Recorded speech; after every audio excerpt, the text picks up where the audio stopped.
Imagine this. It is Monday morning. You are walking into your office, or maybe you are logging on to a Zoom call for your weekly team meeting. You have your coffee, you feel ready for work. Then, suddenly, a colleague looks at you, smiles, and asks the most common question in the world. Hey, how was your weekend? Freeze frame, right there. That is the moment where everything stops. Your brain freezes. You understand the question perfectly. You know exactly what they are asking. But your mouth refuses to cooperate. You panic. You start translating from your native language in your head. You think about grammar. You think about verb tenses. And because you are afraid of making a mistake, you just say the safest, shortest thing possible. It was good. Exactly. It was good. And then silence. The conversation dies right there. Your colleague nods, says okay, and turns away. You feel frustrated because you know your English is better than that. You wanted to connect. You wanted to chat. But you fell into the trap. Welcome to Talk About It in English. If that situation sounds familiar to you, you are in the right place. Today, we are going to fix the Monday morning freeze forever. We are not just going to teach you vocabulary lists. We are going to give you scripts. We are going to give you 3 specific frameworks that you can use tomorrow morning. That is right. We call this the Monday Morning Protocol. By the end of this episode, you will have 3 different ways to answer that question depending on what you actually did. Whether you were lazy, busy, or just had a normal couple of days, you will never have to say just, "It was good," ever again. Before we dive into the first framework, let's talk about why this is so hard. Why do intermediate learners who can read news articles and watch movies struggle with such a simple question? It is because small talk is not about information, it's about connection. When someone asks, "How was your weekend?" they don't actually need a report of your activities. They are inviting you to share a feeling. That is a great point. If I ask you about your weekend and you give me a list of facts, it sounds robotic.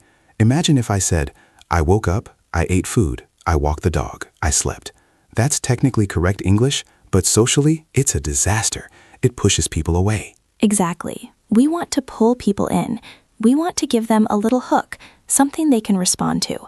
But we also want to keep it simple so you don't get stuck in complex grammar. That's why we're using frameworks.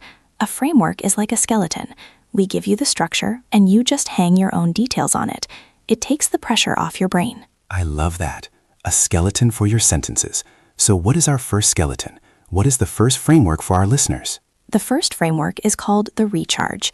This is for those weekends where you didn't really do much. Maybe you were tired. Maybe you just stayed at home, watched Netflix, slept late, and ate pizza. Honestly, those are my favorite weekends, but I always feel guilty admitting it. If I say I did nothing, I feel like I sound boring. That's the fear. We think doing nothing is boring. But if you frame it correctly, doing nothing sounds lovely. It sounds necessary. So instead of saying I slept a lot or I didn't do anything, we use the recharge framework. The key words here are relaxed, caught up, and recharged. Okay, let's hear it in action. If I ask you, "How was your weekend?" and you use the recharge framework, what would you say? I would say something like this. It was exactly what I needed. I mostly took it easy, I caught up on some sleep, and just recharged. Oh, I like that. It sounds intentional. It doesn't sound like you were lazy. It sounds like you were taking care of yourself. Let's break that down. You started with, "It was exactly what I needed." Yes, that's a great opening phrase. It sets a positive tone. Even if you just stared at the wall for 2 days, saying it was exactly what I needed makes you sound happy about it. Then I use the phrase, "I mostly took it easy." Took it easy. That is such a classic English idiom, to take it easy. It means to relax, to not stress, to move slowly. It's much more natural than saying I relaxed. Right. Native speakers love phrasal verbs and idioms. I took it easy. Try saying that out loud wherever you are right now. I took it easy. It feels good in the mouth. It flows. And then you said I caught up on some sleep. To catch up on something means to do something that you haven't had time to do recently. This is perfect for the weekend. You can catch up on sleep. You can catch up on your reading. You can catch up on your favorite TV show. So if I spent the whole weekend watching a new series on TV, I shouldn't say I watched TV all weekend? You could, but the recharge framework sounds better. You could say, "It was great. I took it easy and caught up on that new show everyone is talking about." See? It sounds productive in a relaxing way. I see the difference. One sounds like a confession of laziness. The other sounds like a successful recovery from the work week. Exactly. And the final word was recharged. I just recharged, like a battery. Everyone understands that feeling. Work drains our battery. The weekend charges it. So let's practice this full framework. I want our listeners to shadow us. I will say the sentence, then I will leave a silence for you to repeat it. Ready? Here we go. It was exactly what I needed.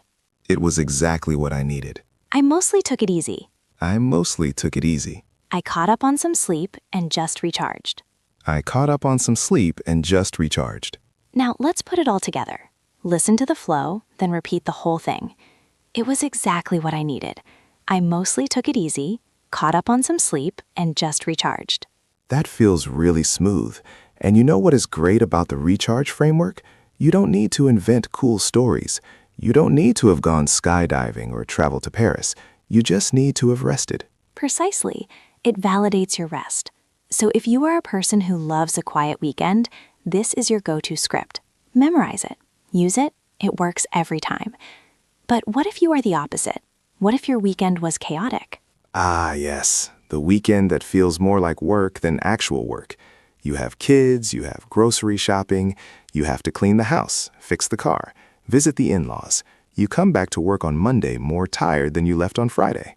For that, we have the second framework. We call this the hustle. The hustle. I like the sound of that. It sounds energetic. It is. The trap here is listing your chores. If you say, I cleaned the kitchen, then I went to the bank, then I washed the dog, you sound like a robot reading a to-do list. It is boring for the listener. We want to group these activities together to show that you were productive. So what are the key words for the hustle? The key words are nonstop, manage to, and even. Nonstop. That is pretty self-explanatory. It means you didn't stop. Right. It is a great way to summarize a busy time without complaining. Instead of saying, I was so busy, try saying it was nonstop. It sounds a bit more impressive, like you are a high achiever. And then manage to? Manage to implies that something was difficult, but you succeeded. If I say I went to the gym, that's a fact. If I say I managed to go to the gym, it suggests that my schedule was tight, but I made it happen. It adds a little bit of drama. It adds value to your action. I see. So it makes you sound like the hero of your own weekend. You conquered your schedule. And what about even? Even is used to emphasize something surprising or impressive. It is the cherry on top. I managed to clean the whole house, and I even had time to bake a cake. Okay, let's hear the hustle framework in a full response. How was your weekend? Oh, it was nonstop, but good. I managed to finish all my errands, and I even squeezed in a quick workout. That is strong. That sounds like a person who is in control of their life. It was nonstop, but good. That little but good is important, right? Yes. If you just say it was nonstop, you might sound like you're complaining. We want to sound professional and capable. Adding but good signals that you're happy with your productivity. Let's try another variation. Imagine I spent the weekend studying English and working on a side project. Okay, you could say, it was pretty busy. I managed to finish that project I told you about, and I even read a whole book in English. Nice. I managed to. I even. It connects the ideas so much better than just and. Exactly. The word and is the enemy of good storytelling. It is too flat. Manage to and even create peaks and valleys in your sentence. Let's practice the hustle. Listeners, get ready to speak. We will start with the opener. It was nonstop, but good. It was nonstop, but good. I managed to get a lot done. I managed to get a lot done. And I even had time to see some friends. And I even had time to see some friends. Excellent. Now let's combine it into one fluid thought. Imagine your busy weekend. Feel the energy of it. It was nonstop, but good. I managed to get a lot done, and I even had time to see some friends. I can feel the difference. When I say that, I feel confident. I feel like, yes, I had a busy weekend and I am proud of it. That is the goal, confidence. You are not just speaking English words. You are presenting yourself as a confident English speaker. Now we have one more framework. This one is tricky. What happens if your weekend wasn't lazy, but it also wasn't busy? It was just normal. The average weekend. You know, you did some stuff, but nothing amazing. Maybe you just went out for dinner once, or you went for a nice walk. If you use the recharge, it sounds too sleepy. If you use the hustle, it sounds too intense. Right, this is the middle ground, and this is where most people default to. It was good. Because nothing huge happened, they think they have nothing to say. But you do have something to say. You just need to shine a light on one specific moment. We call this framework the highlight. The highlight, like a highlighter pen. Exactly. Imagine your weekend is a page of text. Most of it is boring, but you take your yellow highlighter and you mark one sentence. That is what we are going to do with your weekend memory. We pick one thing, it doesn't have to be big, and we frame it as the best part. So instead of summarizing the whole 48 hours, we focus on 30 minutes. Yes, the structure is simple. General summary plus connector plus the highlight. For example, it was pretty low-key, but the highlight was trying that new Italian restaurant downtown. Low-key, there is another great phrase. That is similar to taking it easy, right? Very similar. Low-key means quiet, relaxed, not flashy. It's a very cool modern way to describe a normal weekend. It was pretty low-key. And then the connector, but the highlight was. This phrase does a lot of work. It tells the listener, okay, ignore the boring stuff, here comes the interesting part. It directs their attention. The highlight was the hike we went on. The highlight was calling my grandmother. The highlight was finally fixing my bike. It makes a small thing sound important. If I just say, I fixed my bike, it's a boring fact. If I say, the highlight was finally fixing my bike, it sounds like an achievement. It sounds like a story. And it invites a follow-up question. This is the secret weapon of the highlight framework. If you say, the highlight was that new Italian restaurant, your colleague will almost certainly ask, oh, was it good? What did you eat? And boom, you are in a conversation. You are talking. You are connecting. That is true. The other frameworks, the recharge and the hustle, they kind of close the topic. They summarize everything.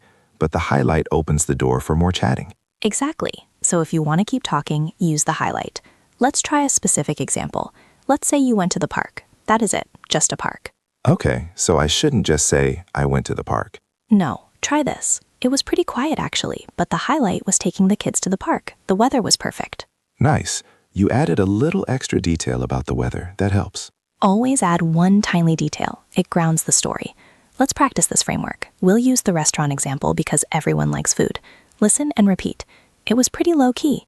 It was pretty low-key. But the highlight was trying that new burger place. But the highlight was trying that new burger place. It was delicious. It was delicious. Now all together with flow.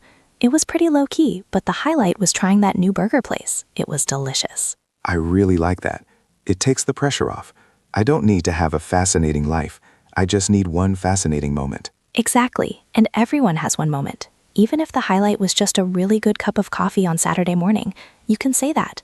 It was quiet, but the highlight was sitting on my balcony with a coffee. It sounds poetic. It sounds human. Okay, so we have 3 frameworks. The recharge for when you slept, the hustle for when you worked, and the highlight for when you want to share one specific moment. If you are finding this helpful, please take a second to click the subscribe button. We are building a channel here that focuses on this kind of real, practical English. Not just grammar rules, but the tools you need to actually speak about your life. If you want to handle your next conversation with more confidence, subscribing is the best way to make sure you don't miss our next topic. And it really helps us out too. Now, speaker 1, learning the frameworks is one thing. Using them under pressure is another. Remember the Monday morning freeze? It happens fast. It does. That is why we need to practice differently. Passive listening is not enough. You need to simulate the pressure. So we are going to do a little role play. We call this the Interactive Monday. Oh, I am nervous already. How does this work? I'm going to play the colleague. I will greet you and ask about your weekend. Then there will be silence. In that silence, I want you, yes, you listening right now, to answer me out loud. Do not just think the answer, speak it. You can choose any of the 3 frameworks. You can lie if you want. It doesn't matter if it's true. It matters that you use the pattern. Okay, so pick a framework now. Are you going to be the recharge, the hustle, or the highlight? Decide right now. Have you decided? Good. Imagine the scene. You are walking into the kitchen at work to get water. I'm there. I turn around and see you. Here we go. 3, 2, 1. Hey, good morning. I haven't seen you in a while. How was your weekend?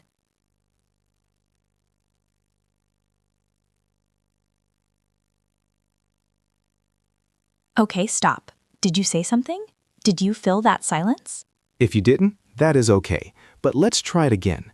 This time, I will jump in and give an example answer so you can see how it fits. Let's try the recharge first. Hey, good morning. How was your weekend? Oh, it was exactly what I needed. I mostly took it easy and just recharged. How about you? See how natural that sounds? And notice he added how about you at the end. That is the tennis match of conversation. You hit the ball back. Let's try it again. This time, listener, you used the hustle. You were busy. You got things done. Get your sentence ready. It was nonstop. I managed to. All right, round 2. You are logging on to Skype. The camera turns on. Hey there, how are things? How was your weekend?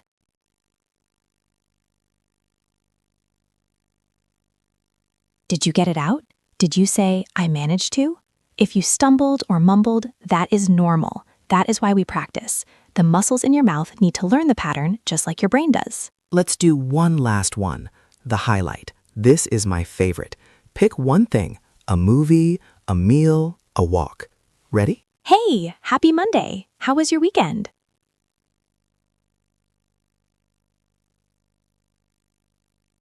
Perfect. Even if you just whispered it, you broke the silence. You defeated the freeze. This is the secret to fluency. It is not about knowing every word in the dictionary. It is about having these go-to scripts ready in your pocket. When you have a script, you don't have to think. You just press play. And when you stop thinking about the words, you can start thinking about the person in front of you. You can look them in the eye, you can smile, you can actually enjoy the interaction.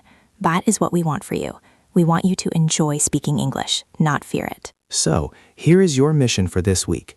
The next time someone asks you about your weekend, or even if you are just texting a friend, do not write, "It was good." Forbidden. We are banning that phrase. Use one of the 3, even if you are talking to yourself in the mirror. Practice saying, it was low-key, but the highlight was my morning coffee. And remember, these frameworks are flexible. You can change the verbs, you can change the nouns, but keep the structure.